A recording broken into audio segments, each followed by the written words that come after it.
Connie Chung. Tonight, on a special royal edition of Eye to Eye. The Princess of Wales, Diana, as you've never seen her before. Exclusive footage of what was supposed to be her year of self-imposed exile. No, you really have to do that. Okay. Thank you. That's enough. Now, the people who have stood by Diana throughout these turbulent times are talking. Someone had written an article about Charles saying that he was a sex symbol. And she, Diana, said, "Oh, some sex symbol. We haven't slept together since Portugal." And a revealing look at what Princess Diana fears the most. The one thing that really concerned her, above all else, was that the children would be taken away from her. And during one very angry meeting, she threatened to take her and the boys to Australia. If she thought they'd all go away, at least for the year, sorry, Diana, think again. It can't be easy walking like that. She knows that as long as she keeps the back of her head to the camera, then you will not get a shot. And a glimpse of what Diana's future might hold. Let's face it, any man who gets involved with the Princess of Wales has got to be prepared for the most astonishing intrusions in his life. This is the story of Diana, the Princess of Wales, in the eye of the storm.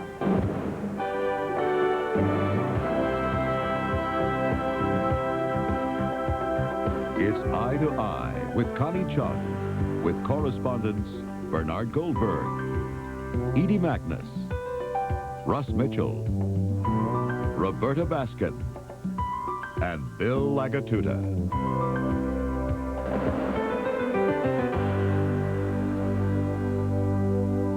Good evening and happy Thanksgiving. Princess Diana was the guest of honor at a dinner here at New York's National Arts Club just a few weeks ago as she escaped briefly from the controversy surrounding her broken marriage. The London tabloids were once again airing the private difficulties of the royal couple. The headline screamed, "Prince Charles never loved Diana." How did this fairy tale marriage between a future king and his beautiful bride shatter? We'll get to that in a minute. But first, we must tell you that Princess Diana, who has been separated from Prince Charles since 1992, has just concluded a year of self-imposed exile. During that time, a team of British filmmakers has been following the princess, often with her approval. Tonight, we have for you that remarkable exclusive footage never seen before. Also, interviews with confidants who have been by Diana's side and have never spoken publicly. The filmmakers have also uncovered a deep throat, a secret source whom they've identified to CBS News. This person has been with Diana during her most troubled years inside the royal family and remains close to her now. The source agreed to speak with the filmmakers on the condition of anonymity. The words and insights of this source will be shared with us by the executive producer of the story you're about to see.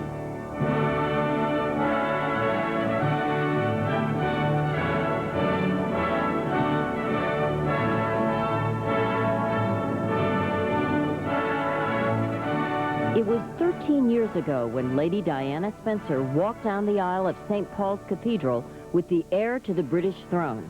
But the 20-year-old kindergarten teacher apparently knew already it was not the fairy tale romance the world thought it was. Charles had categorically stated to her that he didn't love her, yes. Penny Thornton was Diana's astrologer. Well, she knew full well as she walked down the aisle that the man she loved did not love her. With hindsight, it seems he may have told us too. And I'm amazed that she's been brave enough to take me on. And I suppose in love. Of course. Whatever in love means. Charles has not said publicly that he never loved Diana, but in an authorized biography, he never says he did. The book reports the prince felt pressured by his father to marry Diana. Author and CBS News consultant Andrew Morton says Diana married the Prince of Wales despite the warning signs. Here's a woman who admired the institution of monarchy, She felt that it was an institution that stood for stability, for certain values of honour and chivalry. She had a husband that she believed in, that she loved and was besotted with. So she's been doubly betrayed, betrayed by the institution and betrayed by the man that she once loved. In the beginning, it certainly looked like love. The radiant Diana gave birth to an heir to the throne, William, in 1982, and another son, Harry, in 1984. Penny Thornton says she found out things were quite different on the inside when Diana contacted her, just 4 years into the marriage. One morning, out of the blue, the phone rang, and I just picked it up in the hall, and this voice said, "Hello, is that Penny Thornton?" And I said, "Yes, speaking." And she said, "Oh, this is the Princess of Wales." It was very strange. And she said, "Well, I would like to have my chart done whenever you can." And I said, "Of course." And she said, "I just need to know if there's light at the end of the tunnel." And it was when I heard that, I thought, she's in trouble. Diana was reportedly troubled by her husband's relationship with Camilla Parker Bowles. Charles and Camilla had dated years earlier, and Diana feared they were still seeing each other at one of the royals' many houses. Trevor Phillips is executive producer of the British documentary. The source says that Diana knew that Charles and Camilla were seeing each other at Highgrove, and indeed that it was a full-on relationship. Camilla Parker Bowles often acted as mistress of the house, organising and managing dinner parties. Charles saw no reason in denying what was going on because it was being so well supported. So much so that he believed that what he was doing was part of the accepted pattern. There was nothing wrong with it. She, Diana, has often said, "What could I do?" The staff were supporting the relationship. Who could she turn to? The source says the Queen knew about the relationship as well. But it didn't matter how much she, Diana, complained, everybody knew what was going on. But nobody was going to do anything to change it. Insiders say Diana thought her husband's affair with Camilla Parker Bowles started early in the marriage. Prince Charles recently admitted to the adultery, but said it didn't begin until 1986, when the marriage was, in his words, irretrievably over. In 1987, things had gotten so bad, Diana was joking about it. The source says that someone had written an article about Charles saying that he was a sex symbol. And I was just gently alluding to this. And she, Diana, said, "Oh, some sex symbol. We haven't slept together since Portugal." In 1992, the royal couple separated. The one thing that really concerned her, above all else, was that the children would be taken away from her. The princess doesn't have the same parental rights as ordinary mothers. British law gives the Queen, Charles's mother, absolute control over all members of the royal family, including Diana's children. During one very angry meeting, she threatened to take her and the boys to Australia. Prince Charles decided, thought this was a huge joke. Then they started to take it seriously. And then they came back to her and said, "Yeah, fine, you go to Australia, but leave the children here." The year after the separation was filled with highly publicized infighting. By the end of 1993, all the media attention took its toll. Diana announced to the world she had had enough. She was relinquishing most of her official duties and asking for some privacy. There are many charities and individuals all over the world. Popular author and politician Lord Geoffrey Archer was charged by the Prime Minister and Buckingham Palace with the task of stage managing Diana's withdrawal from public life. Her Royal Highness, the Princess of Wales. I had a call from Buckingham Palace at about 4 o'clock in the afternoon asking if it would be possible to see Princess Diana privately the following morning. Lord Archer says he had been told not to give the princess any advice on her speech, but he couldn't quite help himself. When I'd read it, I mean, it had brought a little tear to my eye, and I said, I must ask you, Mom, if you feel you might break down, you might find it all too much, because this is a very dramatic 3 pages, and with an audience of a couple of thousand people, it might be quite a strain. And she said, and I've read it several times, and I've gritted myself against that happening. I hope you can find it in your hearts to understand and to give me the time and space that has been lacking in recent years. year, her failed marriage had been put under a public microscope. Diana seemed to want to take charge of her own image and find a new way to combine her public role and her private life. Her royal in-laws supported her decision to withdraw, but reportedly weren't so happy about the high-profile way the princess announced it. Our source said she was very excited. She'd taken charge of something on her own, she'd planned and carried it through. The source says, I think it was the first major event since joining the family that she'd actually taken control of on her own without people breathing down her neck. The problem was that she'd worked out how to open the door, but where she was going to hadn't been nearly so well thought out. The princess continued to stumble, and Buckingham Palace shuddered every time the dysfunctional royal family aired its dirty linen in public. When we come back, exclusive footage of Princess Diana during her year off. If she thought the tabloid press was going to let her slip quietly away, then she was in for a nasty surprise. I asked if I could take a picture of her, and she said, a picture of me now? No, I don't think so. And I said, oh, well, make me a few bob. And she said, well, how would you like me then? And I said, well, topless would be nice. And she laughed.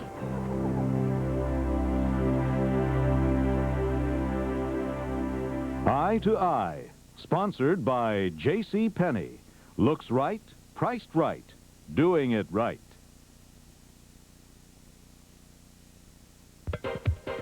When J.C. Penney helps you decorate your home, anything goes.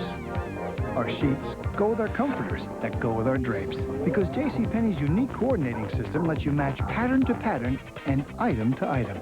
So whether you go with the elegant styles of classic traditions or the bold colors of by design, our exclusive brands not only give you a lot for your money, but towels that go with your shower curtain, that go with your bathroom. J.C. Penney, doing it right. Over the last few years, a lot of people have seen their investment drop in value. Unfortunately, that's life. Our annuities have held their value and consistently paid higher rates than CDs. That's New York Life. New York Life, the company you keep. The power of Alka-Seltzer Plus cold medicine is taking shape in new Alka-Seltzer Plus liquid gels, rushing concentrated medicines to relieve your worst cold. Rush relief with new Alka-Seltzer Plus liquid gels. You touch it, it's alive. It's mildew, and cleaning it isn't enough. You have to kill it with Tilex. Tilex's disinfecting formula kills mildew and destroys its stain. Kill mildew with Tilex, now at a new low price. Before he was Vice President of the United States, he revolutionized farming. Through genetics, his company developed a breakthrough with hybrid corn seed, and yield has been rising ever since.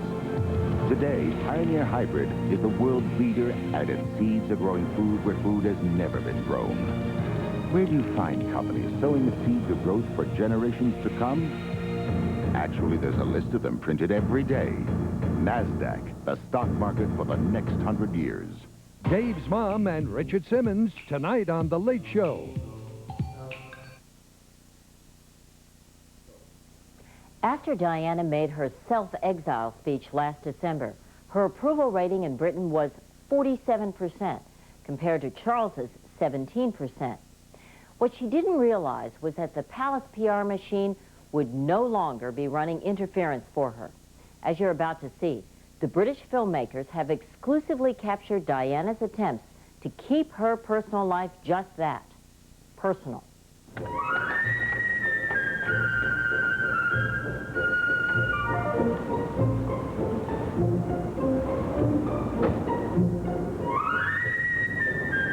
"7:30 a.m., a Friday morning outside the Chelsea Harbor Fitness Club.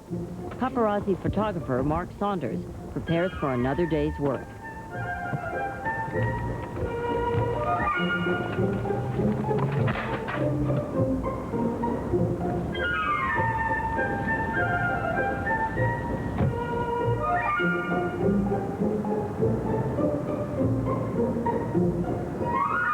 She knows that as long as she keeps the back of her head to the camera, then you will not get a shot. that anyone would be interested in seeing. But having said that, she is in an impossible position, because it's all very well when there's just me here with one camera, but when there's 10 cameras, all at different positions, different locations, you know, she can't win. An hour later, there's a second photographer on the scene. They prepare for Diana to leave the club.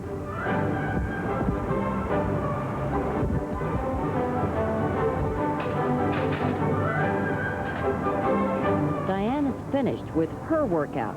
Now it's time for Mark.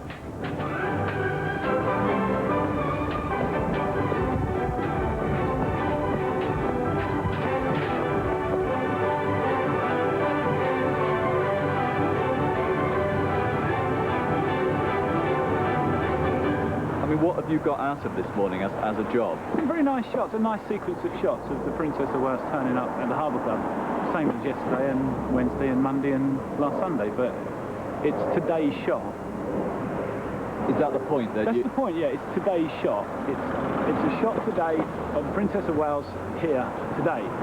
If news desks or magazines around the world want a picture of the Princess of Wales today, it's there, it's in the can. And it seemed as if every news desk wanted a picture in March of this year, when the Princess of Wales took her boys, William and Harry, to Austria. Author Andrew Morton says Diana wanted a quiet family skiing vacation, privacy, and no bodyguards. Diana insisted that she went alone, that her boys went unaccompanied. Scotland Yard were overruled by Diana, but then Diana was overruled by the Queen. She said, on no account must William and Harry go without bodyguards. Diana's ace, as it were, was trumped. Diana wanted to be free of constraints, not only from the royal system, but from the press. Very nice, Josh.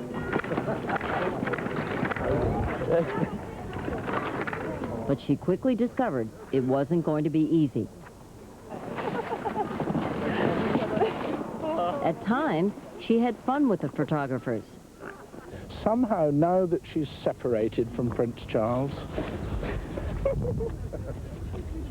At other times, she objected to their presence on the slope. She was at lunch and there was photographers outside, and she came out of lunch and came across and basically said, these lenses are very daunting for the children, and could we please leave her alone?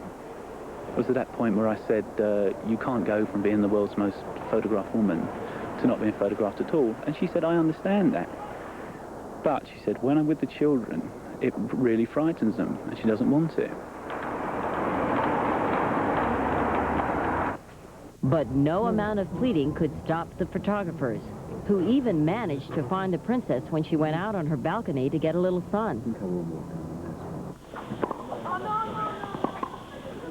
The struggle between her public and private lives that characterized much of Diana's year off came into play again in May during a visit to a tennis ranch near Malaga in southern Spain. There she became friendly with George Guy, a hairdresser who has a salon on the ranch. They met when the princess and her friends were left stranded by travel plans gone awry. I told them to get into my car, as I'd take them down to where I believed that they needed to go. Princess Diana got in the car, sat on a load of cookery books and cat food. I'd had a particularly difficult week, and I'd prayed for a little bit of light relief, and I didn't think that God would send me the Princess of Wales. Guy helped Diana out and says he found the two had something in common. I told her that I'd lost all this money, that I had nowhere to live for 3 years, that I'd got mega personal problems with a boyfriend who I'd been with for 22 years. And she was understanding and caring. After we'd got to the hotel and we talked about this, we'd stayed in the car. And it was a very emotional thing. She reached over, she put a hand on my shoulder, and she said, but at least you're free. And that stayed with me ever since. Meanwhile, Spanish paparazzi were soon on the scene. Disaster struck for the princess when it was rumored that pictures had been taken of her topless.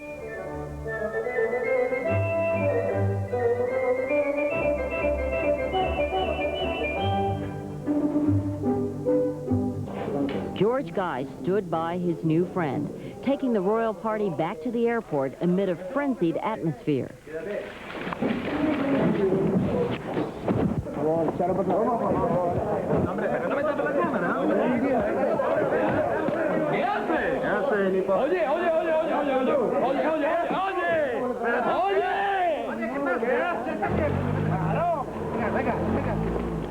The possible existence of topless photographs of the Princess of Wales had turned a weekend break into a media sensation.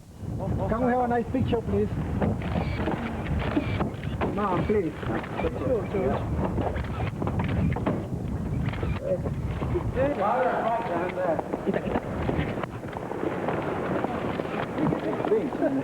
Whether or not the pictures actually exist, we may never know. A sympathetic magazine publisher reportedly bought the negatives to keep the photographs from ever coming out. There's a lift here. Yeah.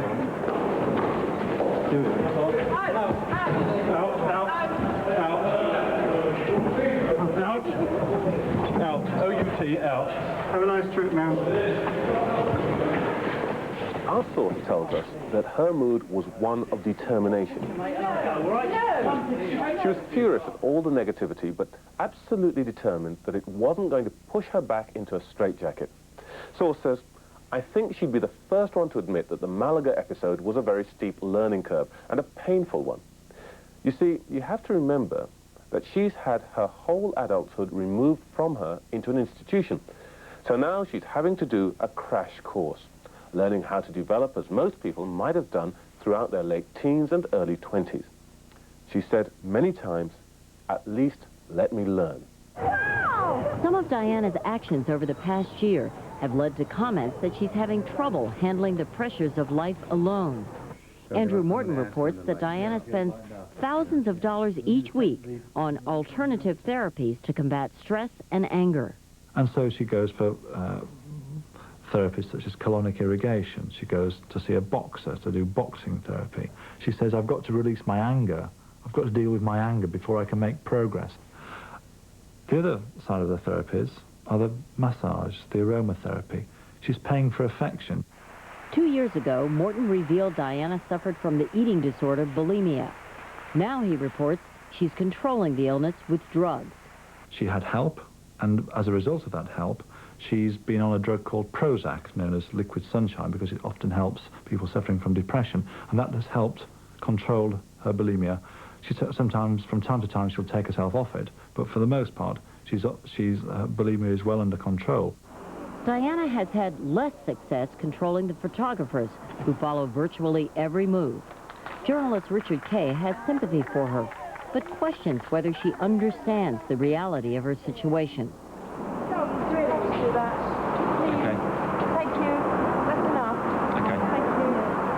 I think in some respects she was slightly naive. When she stepped down in December, she thought, right, that's it.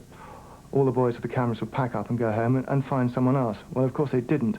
There is a residual interest in Diana which goes on and on. The kind of interest that Jackie Onassis had to put up with for many, many years. We're just turning into Beecham Place, which at one time used to be Princess Diana's favourite spot for lunch. Photographer Mark Saunders has had several chats with Diana this year. She said, who do you sell your pictures to? And I said, I sell them to anyone. And she said, yeah, lines the wallet well, though, don't they? And I said, well, yes, but, you know, it is still just a job. And I asked if I could take a picture of her. And she said, a picture of me now? No, I don't think so. And I said, oh, well, make me a few bob. And she said, well, how would you like me then? And I said, well, topless would be nice. And she laughed and said, yes, that would be nice, or something along those lines. And I said, yes, I could retire tomorrow with that.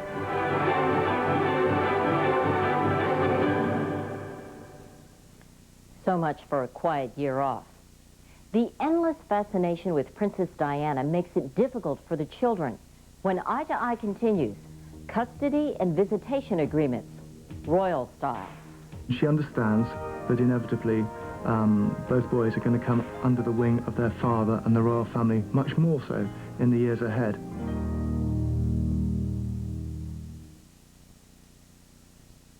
Get up and at 'em Friday, because JCPenney opens extra early for store-wide doorbuster savings.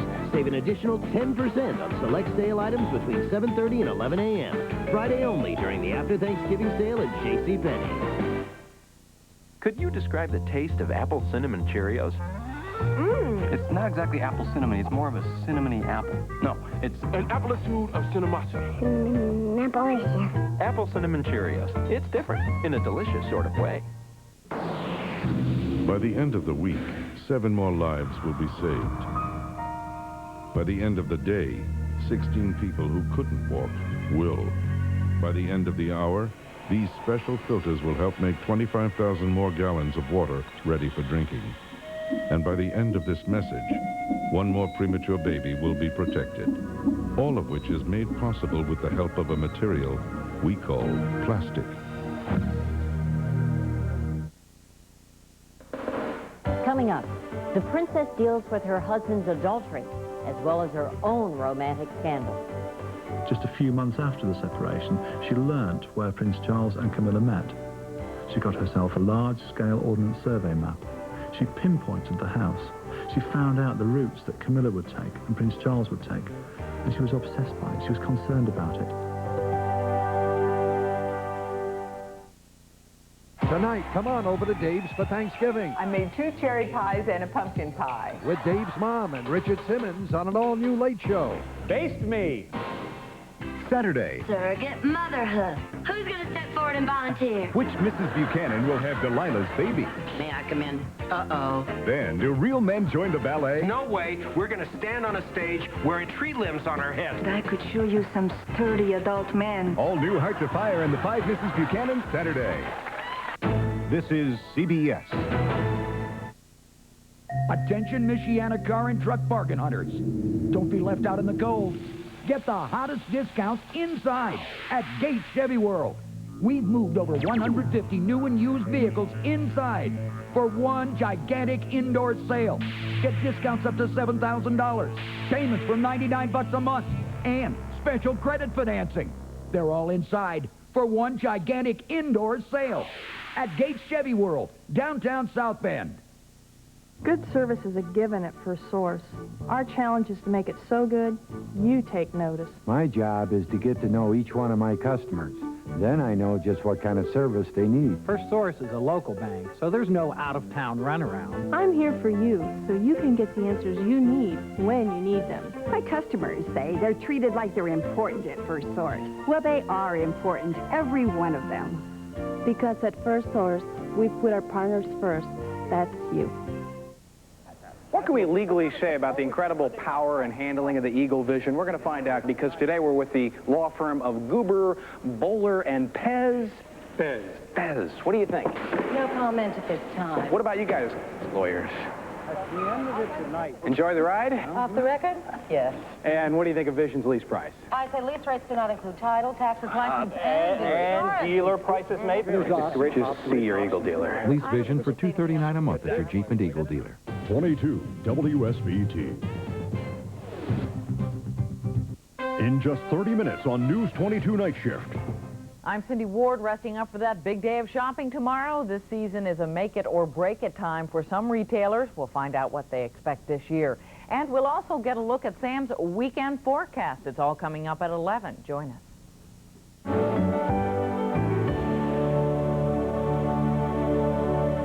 How do you raise a son knowing that one day he'll be king?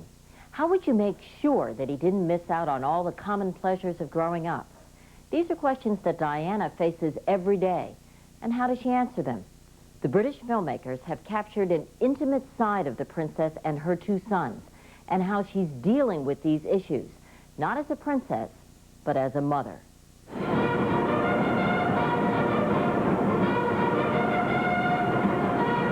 Right now, the most important men in Diana's life are her children. William is now 12. His brother Harry is 10. And here at London's Royal Tournament, her affection for them is clearly apparent. Since the separation, Diana has had to get used to seeing less of the boys, since their time is now formally divided between the 2 parents. Journalist Richard Kay. Well, it's done in a rather cold, arithmetic way. Charles and Diana go through their respective diaries with each other at the beginning of the year. And they have the boys' diaries too. They know when the holidays, the half-terms, the weekends out are. and they simply divided up. It is then committed to writing through the princess's solicitor and Charles's lawyers, and it has worked extremely fairly. This year, so far, each parent has had the boys precisely 69 days each. Now, I don't think you can get much fairer than that. But like all separated couples, there are conflicts. Occasions when Charles and Diana both want to see their children. A case in point was on July the 1st. The prince decided he'd like William to accompany him to Carnarvon, where he was marking his 25th anniversary as Prince of Wales. However, Diana had also earmarked that day, her birthday, her 33rd birthday, for a treat, an afternoon out with William and Harry.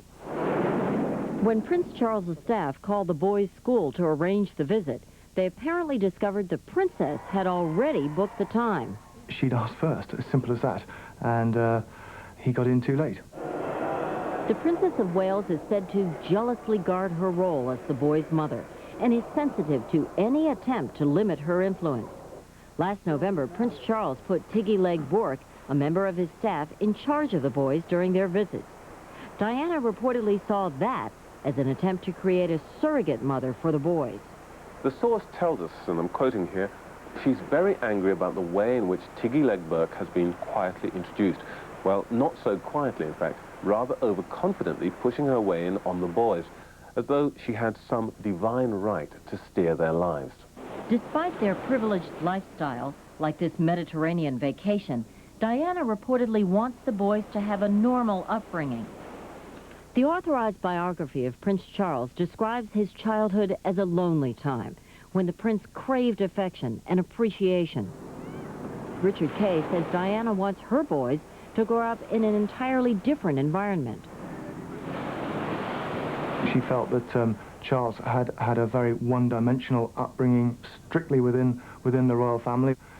It's a fact that the Queen was away a good deal when Charles was growing up, that he perhaps was deprived of much of the mother love that she has lavished on William and Harry.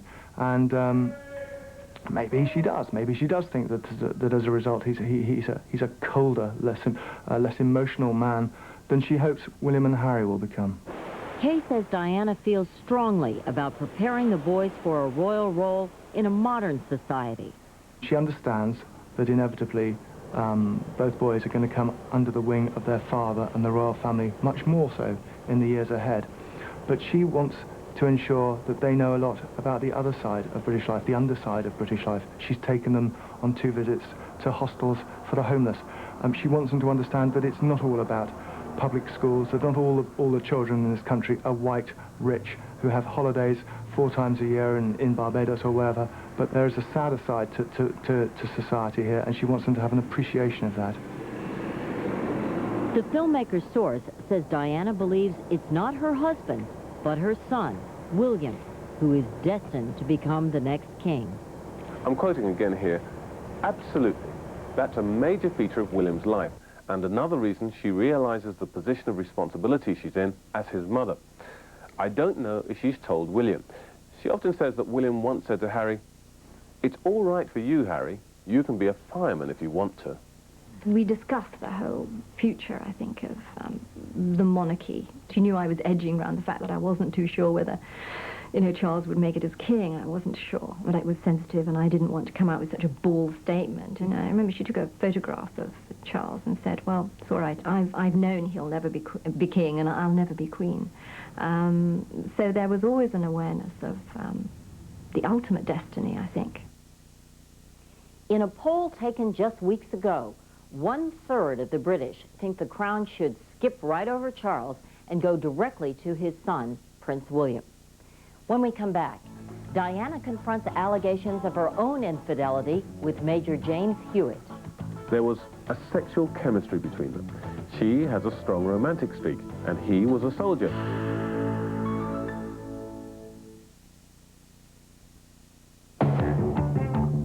Here's a few tips on making a more effective business presentation from JCPenney. Open with a dramatic statement by Worthington, and make sure your materials are carefully coordinated. Continue to hold everyone's attention with Stafford. Looks smart and well polished. Then throw in a few surprising statistics.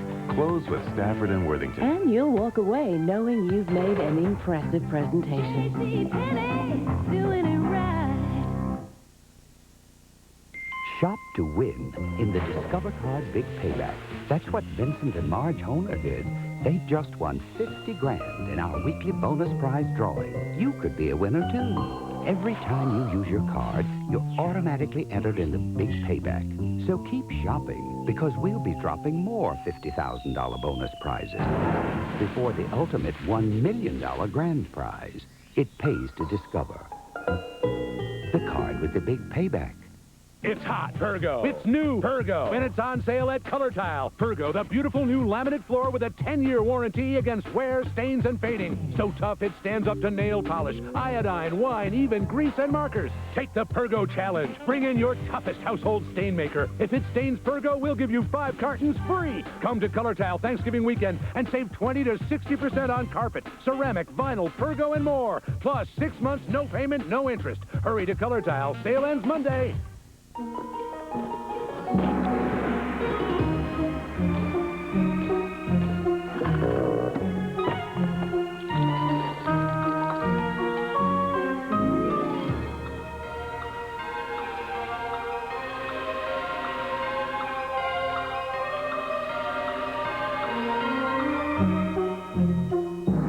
Take a tip from Santa and give the Dirt Devil hand vac. Help someone you love clean up this Christmas. Pills take time to dissolve, but the effervescent power of Alka-Seltzer Plus cold medicine is ready the moment you take it to relieve your worst cold symptoms. Nothing rushes relief like Alka-Seltzer Plus. These have always brought me luck. White Diamonds, the intriguing fragrance from Elizabeth Taylor. A $67 value, yours for just $35 at fine department stores. In a world that's constantly changing, answers need to be found.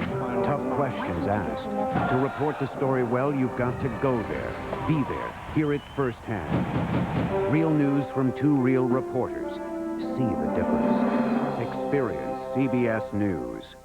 Jim Rockford is back on the case in L.A., and everything's the same, except an ex-wife. Do we have to argue about everything? The Rockford Files, Sunday. When this book about Diana came out a few years ago, it became an instant #1 bestseller. Not to be outdone, this authorized biography of Charles is now Britain's top seller. In it, Charles says this about his marriage. I never thought it would end up like this. I'm in kind of a cage, pacing up and down, longing to be free. There were to be more confessions, and Diana would have to face them all publicly. Halfway through her year off, Diana was guest of honor at a black tie gala on the same night as her husband's famous admission of adultery. Diana's response seemed to be, look what he gave up. Our source says she was very amused by her meeting with Jeremy Irons at the Serpentine do. She said to him, you haven't been around very much lately. And he said, no, I'm taking a year off from acting. And she said, so am I. An authorized biography says Prince Charles found the warmth, understanding, and steadiness he longed for in Camilla Parker Bowles. Royal watcher Andrew Morton says Diana is bitter about their relationship. Just a few months after the separation, she learnt where Prince Charles and Camilla met. She got herself a large-scale ordnance survey map. She pinpointed the house. She found out the routes that Camilla would take and Prince Charles would take. And she was obsessed by it. She was concerned about it. It niggles away at her.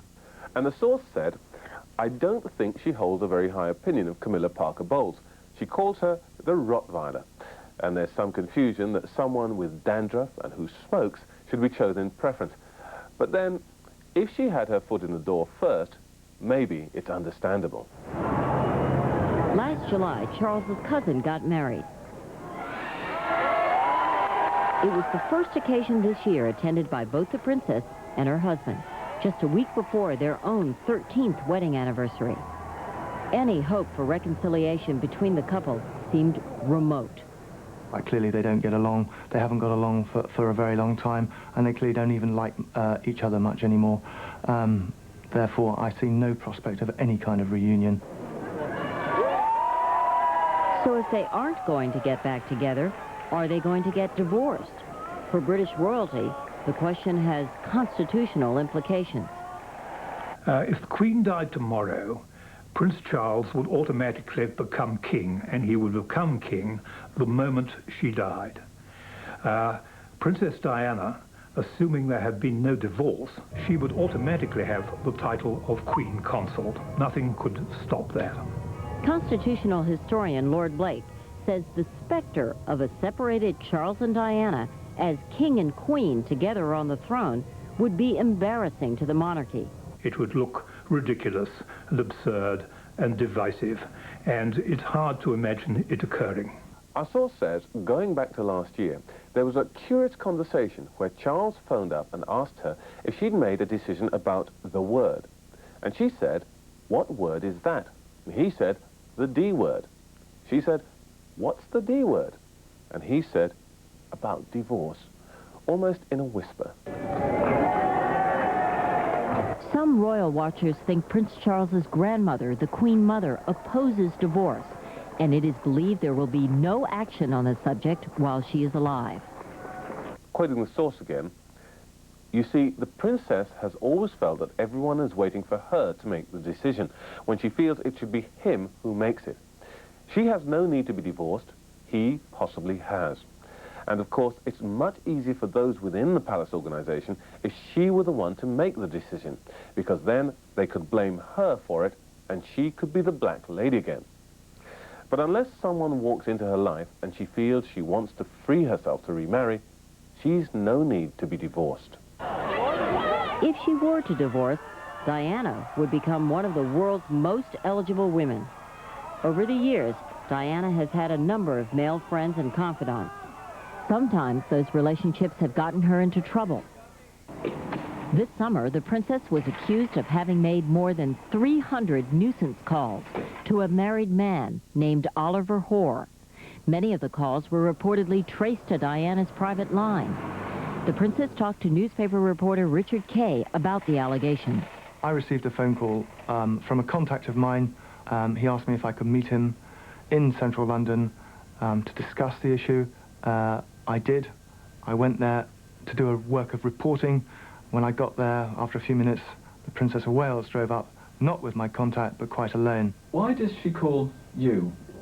Why do you get on? Empathy, I think. I don't know of any other reason why we should particularly get on. I mean, she knows me as a journalist. She knows who I work for and what I write. And the fact is, I have followed her around the world on her engagements over many years, and it's inevitable that she gets to know the crowd that do. But beyond that, I can't say. Their rendezvous was photographed. When reporters asked just what the two were doing together in a car for 3 hours, Kay said Diana was defending herself on the phone call issue. She provided evidence for me that I independently checked and found to be true, that she could not have made a number of those calls. Both Kay and the filmmaker's source say Diana claimed another culprit had been identified as responsible for some of the calls. Our source says her response has been that she certainly made phone calls to Oliver Hoare, but she didn't make them all. She's also certainly mentioned that a boy who was at school with Oliver Hoare's son had apparently admitted making some of the calls because he'd been bullied at school by Hoare's son. Neither Oliver Hoare nor the police will discuss the phone call incident, but the source's discussions with Diana seem to indicate that the princess herself was responsible for many of the calls. The source says, and I'm quoting here, "As far as putting the phone down, I think very understandably, she realized that what she was seeking was solace and advice, and that was taking up an awful lot of his time. So when the wife answered the phone, partly through embarrassment and partly because she didn't want to speak to Mrs. Hoare, she decided to put an end to the conversation.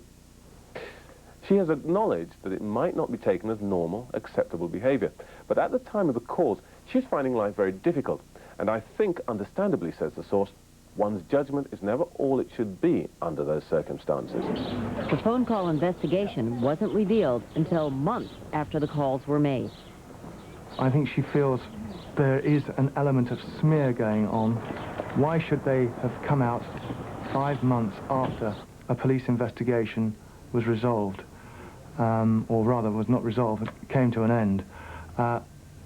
She's not paranoid, but she must question at times, I'm sure, just why it is suddenly something like this should come out and really rock her. And one of the things that she's got to realise as an individual is that with freedom comes responsibility, and with responsibility comes mistakes, and when you make mistakes you have to accept the blame, and that's one of the things she's trying to learn. And then last month Diana got in trouble over another relationship. This time she was accused of having committed adultery. The book Princess in Love claims she had an affair with a former military man, James Hewitt, from 1987 to 1991. Quoting our source again, there was a sexual chemistry between them. She was attracted to him. He fulfilled a romantic dream in her life when she was at a very low ebb. She always said that she never had the strength of feeling for him that he had for her. She was married and still held out hope that the marriage could be mended. Virtually every relationship that Diana's ever had with a man has ended up in tears. And as far as her future's concerned, psychologically, she's been badly hurt, badly betrayed by the men in her life. So obviously she's going to be very cautious about embarking on another relationship. Andrew Morton says most of Diana's male friends have a surprising thing in common. Well, when you actually look at the men in her life, in a funny kind of way, they all seem to resemble in characteristics, if not in physical appearance, Prince Charles. She likes men who've got a dry sense of humour, who are kind of as tall as her, or if not taller, rather whippy, well-dressed, not fashionable, but neatly turned out, military types, people like James Hewitt. Diana has reportedly told her friends that she does hope to remarry, eventually. Our source says Diana has said many times she would like a daughter, or even 2 daughters, if the right husband came along. Someone she could trust. Let's face it, any man who gets involved with the Princess of Wales has got to be prepared for the most astonishing intrusions in his life. I mean, it's a hell of a responsibility she's got. There was one occasion, relatively recently, where she left Kensington Palace, she stopped in Regent's Park, and a man was there waiting, obviously pre-arranged. He got into the boot of her car, and they drove off. Bizarre behaviour, but under the circumstances where she knows that every man in her life is a paparazzi's dream, she wants to stop them from getting that picture. Next, Diana reaches out to others while still searching for a future for herself. That and more when this special edition of Eye to Eye continues. Don't you think it's positive coming here and sharing something which has been hurting you for so long? Yeah. Don't you think? Yeah. We think that, don't we? Yeah. We do.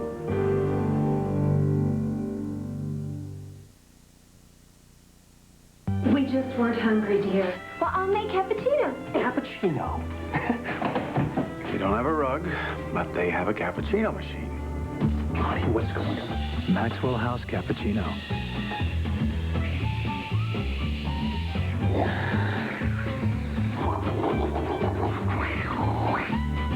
Delicious. I'll help with the dishes. Oh, that's okay. We have a dishwasher, too. Maxwell House Cappuccino. The magic without the machine. Flight number 7 now boarding. Michael, that's our flight. Let's go. I can't get on the plane. What's wrong? I'm too stuffed up with this cold. I was taking medication for it, but I ran out. Here, try this. Actifed? It's prescription strength. For full prescription strength cold relief, take fast-acting Actifed. Still the exact same full-strength formula today as when it was once sold by prescription. You okay? Yeah, thanks. For full prescription strength cold relief, take fast-acting Actifed. Would I risk washing this shirt in anything but Woolite? No way. I love this shirt. I just feel good when I wear it. I hope it always looks this great. Trust Woolite to help keep clothes looking great. Original and spring soft scent. How big is the Ace Hardware really big sale? It's, you know, it's Check out the Ace Hardware really big sale now. It's big. It is said he is to computer software what Thomas Edison is to the light bulb. The software Bill Gates developed runs 2/3 of the computers in the world. And on the day he turned 36, his company, Microsoft, was bigger than Xerox, Kodak, and McDonald's. Where in today's world do you find companies capable of such astonishing growth? Actually, there's a list of them printed every day. NASDAQ, the stock market for the next 100 years. Tonight, come on over to Dave's for Thanksgiving. I made 2 cherry pies and a pumpkin pie. With Dave's mom and Richard Simmons on an all-new Late Show. Baste me. Frank Sinatra's duet sold over 5 million and earned him a Grammy. Now, entertainment's biggest stars join him for the musical event of the year. Sinatra Duets, Friday. A story you'll never forget. I believe you have a growth. Dr. Mike faces a decision that could destroy a friendship. I'm not a percentage. I'm a person. Dr. Quinn, Saturday. This is CBS. We asked the Russo brothers of Philadelphia which is Hardee's new $1.99 Philly cheesesteak and which is the Philly original. This is the original Philly cheesesteak right now. How could you have it? I got it. They couldn't agree, because Hardee's has the same authentic ingredients. Thinly sliced steak, sautéed onions, and melted cheese in a soft bakery roll. But it's only $1.99. Hardee's new Philly cheesesteak, just like the ones in Philadelphia, the city of brotherly love. Hardee's new Philly cheesesteak, just $1.99. It's that season again, when people wake before the crack of dawn and head to the outdoors, armed with hopes of a shot at the trophy prize. The heart races, the palms sweat. Suddenly, it's there, the one you've been waiting for. A nicely loaded 1994 Ranger XLT. Choose from a great selection and save $1,800. Plus, test drive a Ford truck and get a free cap. It's your Greater Michigan Ford dealer's great truck hunt. Hurry in today, because as any hunter will say, you only get one shot. 22 WSBT.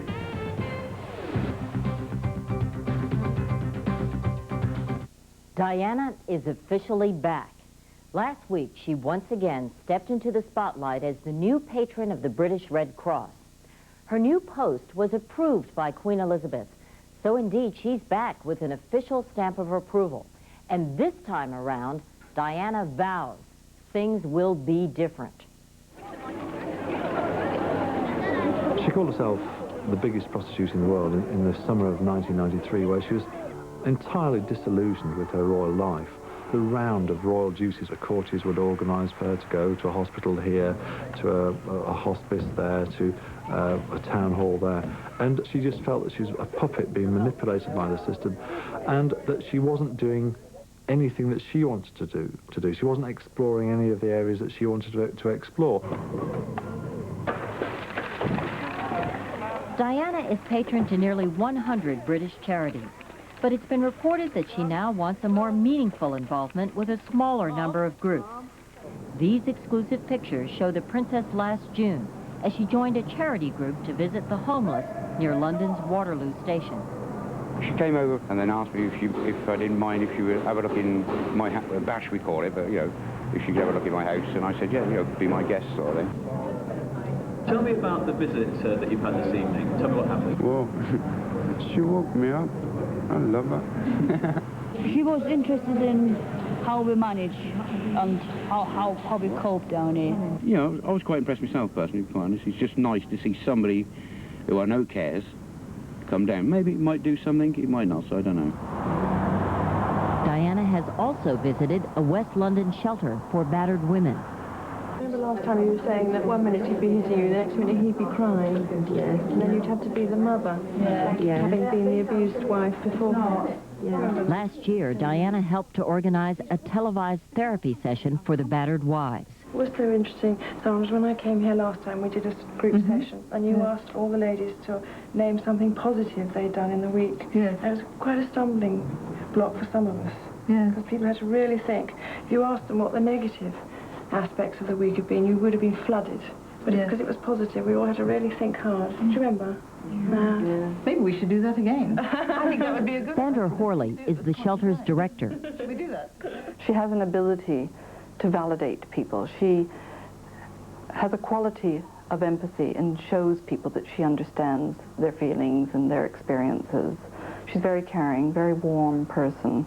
Nothing like what you expect. Come on. For the first few minutes she was there, she was Princess Diana, and then after that she was there sitting with Sandra, and everybody was discussing and talking about their feelings and expressing, some actually breaking down, some crying, as normal women would do, having gone through such emotional crises in their life.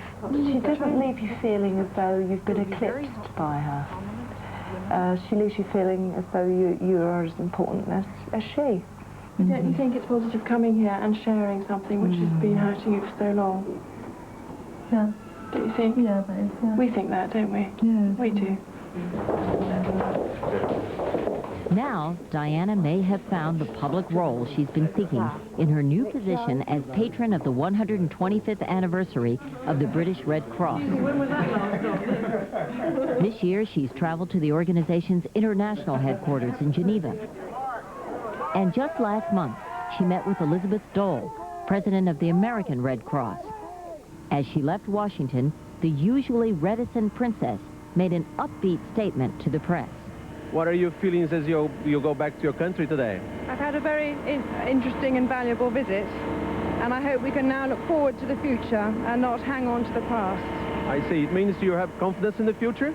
I do. Thank you very much. I do. Diana's year of self-imposed exile is over. But ultimately, hopefully, she will find the real self, and it's going to be a very difficult process for her, because there's so many layers to strip away, because she's a princess before she became a woman. She's faced the demons inside Buckingham Palace. She's faced the demons inside her marriage. Over the last couple of years, she's trying to face the demons within, and that's the challenge that she faces, not just as a princess, but as a woman. There is no way to predict what the future holds for Diana and Charles. Rumors are flying in London, though. There is talk that the princess will travel the globe in 1995. The rumor here in New York is that Diana will buy a luxury Manhattan apartment and relocate to the United States. But amid all the rumors, one thing is certain. Now that Diana and Charles have been separated for 2 years, they can legally file for divorce December 9th. We'll be right back.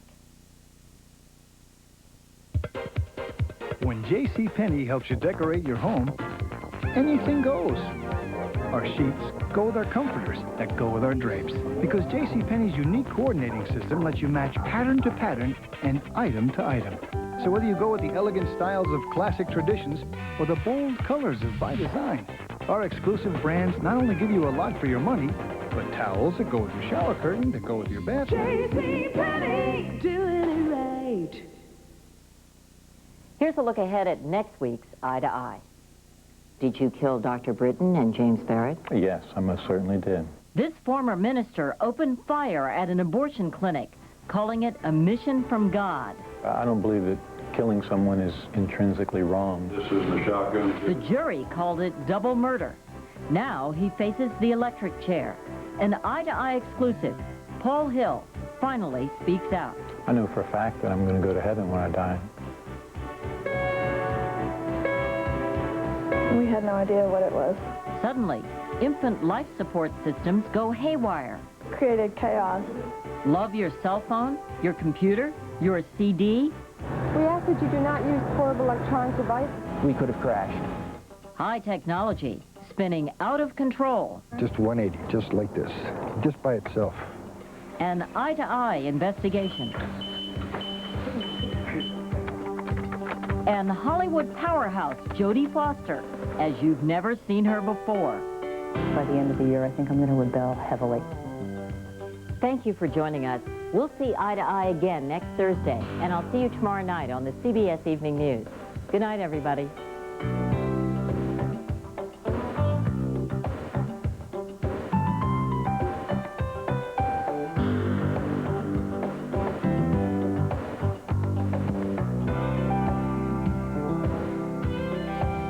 Dave greets Richard Simmons, Brian Ferry, and more tonight on The Late Show with David Letterman.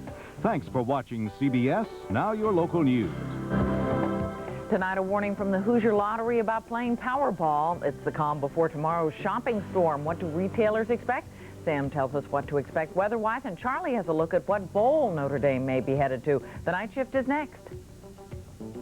22 WSBT. A celebration